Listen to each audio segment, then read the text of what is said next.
साथियों नमस्कार, स्वागत है आपका एक बार फिर से आपके ही अपने यूट्यूब चैनल गांव तक में।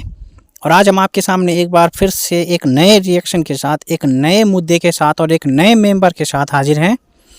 तो ध्यान से सुनिए। सबसे पहला मेरा आप लोगों से निवेदन ये है कि प्लीज़ वीडियो को पूरा सुनिए, समझिए और उसके बाद अपनी राय आप लोग दीजिए, क्योंकि मैं देख रहा हूँ कि अक्सर वीडियो में आप लोग बिना वीडियो को पूरा सुने हुए अपनी राय रख दे रहे हैं, जो कि वीडियो के कोई भी शब्दों से इत्तेफाक नहीं रखता है। तो पहले वीडियो को कृपया पूरा सुनिए और पूरा समझिए, उसके बाद ही अपनी राय दीजिए। और सभी राय देने वालों का बहुत बहुत स्वागत है।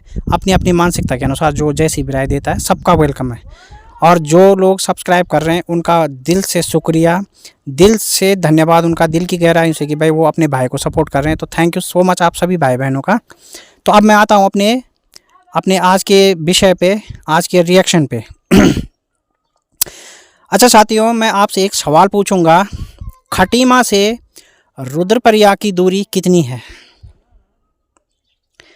अब यहाँ पे मैं नहीं बताऊंगा ये उत्तर आप लोगों ने बताना है। खटीमा से रुद्रप्रयाग की दूरी कितनी है ये आप लोगों ने कमेंट में बताना है प्लीज़।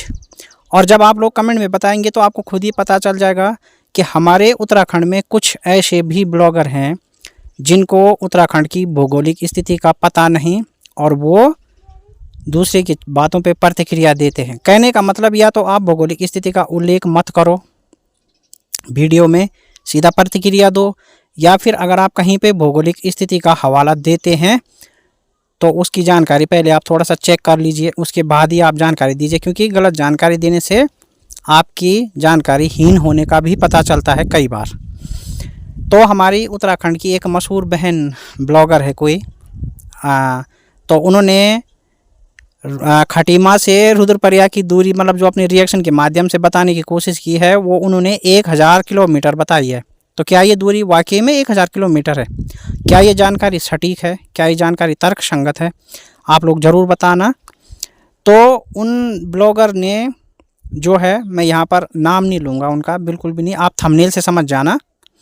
तो उन ब्लॉगर ने जो है बबली दी के रिएक्शन को, जो कि बबली उत्तराखंडी नाम से जिनका चैनल है, उन दीदी के रिएक्शन उन दीदी ने जब अभी हमारे उत्तराखंड की एक मशहूर ब्लॉगर प्रियंका तिवारी और उनकी बहन प्रीति तिवारी, जो दोनों बहन हैं तिवारी फैमिली में, तो उनके ऊपर एक रिएक्शन दिया था। जैसे कि आमतौर पर ये मुद्दा चल ही रहा है कि भाई वो आरती की सगाई में नहीं गई, ऐसा वैसा। तो पूरी पब्लिक जवाब मांग रही थी उनसे, मांग भी रही है, अभी भी मांग रही है। उनके कमेंट सेक्शन में जाओ या कहीं भी आप चले जाओ, हमारे ब्लॉग में देख लो, कई लोग पॉजिटिव वो कर रहे हैं कि हाँ भाई उनको ऐसा नहीं करना चाहिए था। चलो वो तो अपनी अपनी राय है भाई, जो क्रिएटर होता है तो उसके प्रति सबकी अपनी अपनी राय होती है, उनके सब्सक्राइबर की, और जनता ही होती है जो आपको सपोर्ट भी करती है, जो आपसे हेट भी करती है।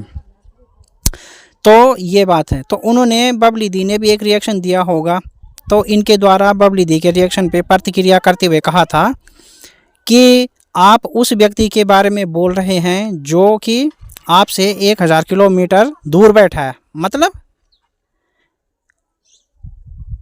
ये आप समझिए, है ना।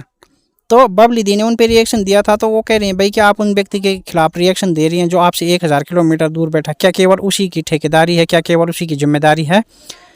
मगर मैं आपको ये बताऊं साथियों कि इन पर जब पहले लोगों ने इनको ट्रोल किया था, जब पहले लोगों ने आपको ट्रोल किया था, तब तो आप बिल्कुल भी खामोश थी, आपके मुँह से एक शब्द तक नहीं निकला। परंतु अब ऐसा क्या हो गया कि तिवारी जो सिस्टर हैं उनके मामले में आपको सफाई देनी पड़ रही है? भाई क्या आपको नहीं लगता कि वो लोग सक्षम हैं अपनी सफाई देने में या अपने पब्लिक को उत्तर देने में? उनके जो चाहने वाले हैं, उनकी जो पब्लिक है, उनके जो सपोर्टर्स हैं, तो क्या आपको नहीं लगता कि वो सक्षम है इस बात की प्रतिक्रिया देने में या अपनी तरफ से कोई सफाई देने में? सफाई भी नहीं बोलूँगा मैं, अपनी तरफ से कोई अपनी जनता को कोई संदेश देने में वो सक्षम नहीं है क्या? उनका चैनल नहीं है क्या? वो नहीं दे सकते क्या प्रतिक्रिया? और अगर आपने प्रतिक्रिया देनी थी तो भाई आपने तब क्यों नहीं दी? तब तो आपका मुंह नहीं खुला जब आपको लोगों ने ट्रोल किया था, और आप अब उस चीज़ का वो कर रही हैं। और आप कहती हैं कि भाई जो है आप बबली दीदी को कहती हैं कि ये खाली व्यूज़ के लिए हो रहा है सब कुछ। तो आप किस चीज़ के लिए कर रही हैं, थोड़ा आप ये भी बता दीजिए। मैं आपसे विद रिस्पेक्ट पूछ रहा हूँ, विद रिस्पेक्ट मैं आपसे पूछ रहा हूँ सिस्टर, कि आप मतलब आपको तो ये पता है ना कि आप भी यूट्यूब पे हैं तो केवल व्यू के लिए हैं, सभी लोग व्यू के लिए बैठे हैं। तो ऐसे में केवल बबली दी को टारगेट करना कि वो व्यू के लिए चैनल पे वो कर रही हैं, रिएक्शन दे रही हैं, या व्यू का खेल है, तो आपका किस चीज़ का खेल है, मैं आपसे पूछ रहा हूँ। ठीक है भाई, कोई भी क्रिएटर होता है वो तरह तरह की ब्लॉगिंग करता है, रिएक्शन देता है, तो सबका प्रयास यही है कि भाई हमारे चैनल पे व्यू आए, है ना। सबको व्यू चाहिए, कौन बैठा है ऐसा, किसी को व्यू नहीं चाहिए। आपने भी अपने चैनल पे प्रतिक्रिया दी है तो भाई आपको भी व्यू चाहिए, है ना। तो ऐसे में मतलब दूसरे की तरफ से आप सफाई दे रहे हैं, वो बात तो ठीक है, पर पहले आपने खुद की, जब आपको खुद को ट्रोल कर रहे थे लोग, तब आपने ये सफाई क्यों नहीं दी?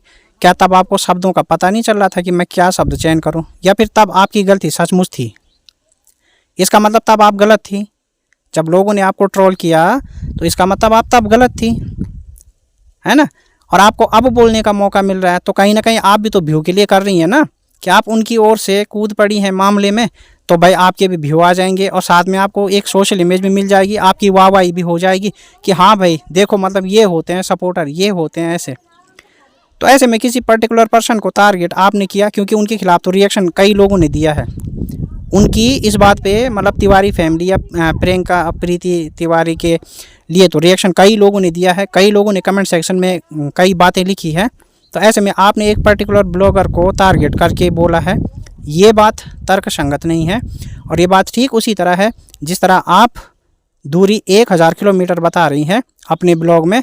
तो ध्यान से सुन लीजिएगा, आप ही की बातें हैं, मैं इसमें अपनी तरफ से कुछ भी नहीं बोल रहा हूँ। जो भी कुछ बातें हैं वो टोटल आपके चैनल की हैं, आपके ब्लॉग में है, मेरा इसमें अपना कुछ भी नहीं है। तो पहले आप अपनी वीडियो को ध्यान से भी सुन लीजिएगा और चेक कीजिएगा अपनी बोली हुई बात, कि जहां आप 1000 किलोमीटर की दूरी जिन क्षेत्र को आप टारगेट कर रही हैं, मतलब क्या उसके बीच में वाकई में 1000 की दूरी है? तो अगर आपकी जानकारी इसी नहीं है तो इसका मतलब आपकी बातें सही होने की संभावनाएं भी बहुत कम है। दूसरी बात कि आप कहती हैं भाई कि मतलब ऐसा नहीं होना चाहिए, वैसा नहीं होना चाहिए, है ना। तो इस बात में विश्वास नहीं होता क्योंकि आपकी जानकारी सही नहीं है और आप दूसरों को कह रहे हैं कि आपने एक पक्ष की बात सुनी है और एक पक्ष को सुन के आप बोल रहे हैं। भाई अगर आपने दोनों पक्षों की बातें सुनी है तो आप बता दो दोनों पक्ष में क्या बातें हैं, क्या सही है क्या गलत है, आप बता दो। आपको अगर पता है कि दोनों पक्षों में क्या बातें हैं तो आप बता दो दोनों पक्ष की बातें। तो सब व्यू के लिए कर रहे हैं, इसलिए थोड़ा सा चीज़ों को ना अलग अलग तरीके से भी प्रेजेंट करो, है ना। भाई रिएक्शन भी दो आप, लेकिन किसी एक ब्लॉगर को टारगेट जिसने डायरेक्टली आपके लिए ना बोला हो और आप एक को, हाँ आप बचाव में आ रही हैं तो आप ऐसा बोल सकती हैं कि भाई रिएक्शन चैनल वाले जो हैं प्रियंका दीदी को या प्रियंका बहन जो भी आपकी लगती है, मतलब छोटी बड़ी बहन, तो आप उनको प्लीज़ इस तरह से ट्रोल मत कीजिए, गलत है ये। लेकिन पर्टिकुलर ब्लॉगर को लेकर ऐसा बोलना बिल्कुल भी तर्क संगत नहीं है। ये उसी तरह की बातें हैं जिस तरह आप दूरी मिसकैलकुलेट कर गई, आप बोलने में भी मिसकैलकुलेट कर गई। तो साथियों, आपका इस विषय में क्या कहना है प्लीज़ कमेंट सेक्शन में अपनी राय भर के दीजिए। और सबसे पहले ये बताइए कि जो रुद्रप्रयाग से खटीमा की दूरी है वो कितनी है, प्लीज़ इस पर ज़रूर आप अपनी राय दीजिए। आप अपना गूगल मैप चेक करके भी बता सकते हैं, उसमें आपको एग्जैक्ट जानकारी मिल जाएगी। तो मिलते हैं किसी नेक्स्ट वीडियो में। और कुछ ऐसे ब्लॉगरों के लिए यार बोलना ज़रूरी होता है जो किसी पर्टिकुलर ब्लॉगर को टारगेट करते हैं बिना बात के, अच्छा नहीं लगता। सबको टारगेट कर लो, सबके लिए बोलो, मगर किसी पर्टिकुलर को टारगेट मत करो। बबली दी को पर्टिकुलर टारगेट किया, हम इसके विरोध में हैं, हम बबली दी के साथ में हैं ऐसी बातों में। तो साथियों मिलते हैं नेक्स्ट वीडियो में, क्योंकि बबली दीदी मतलब आपको तो पता है ना कि ये कह रही हैं कि बल आपने किसी 200-300 वाले सब्सक्राइबर के चैनल के लिए व्यू बनाए। तो देखिए जो भी बनाता है अपने से बड़े के लिए बनाता है, जो बड़ा क्रिएटर होता है सब उसके लिए बनाते हैं, और अपने से छोटे के लिए भी बबली दी ने बनाई है। मैं उसके वीडियो भी दिखा दूंगा। अगर आप पूछ रही है मेरे को कि कौन सा वीडियो है तो मैं आपको वीडियो भी अगली वीडियो में मैं आपको क्लिप लगा के भी दिखा दूंगा बाय द वे, कि बबली दीदी ने ऐसे कई लोगों के लिए वीडियो भी बनाई है। तो साथियों आपकी राय प्लीज़ कमेंट बॉक्स में दीजिए और मैं मिलता हूँ फिर किसी नेक्स्ट वीडियो में। और सबसे पहले मतलब लास्ट में भी और उन लोगों का थैंक यू करना चाहूँगा जो सब्सक्राइब करते हैं, सपोर्ट करते हैं भाई को। थैंक यू सो मच आप सभी भाई बहनों का।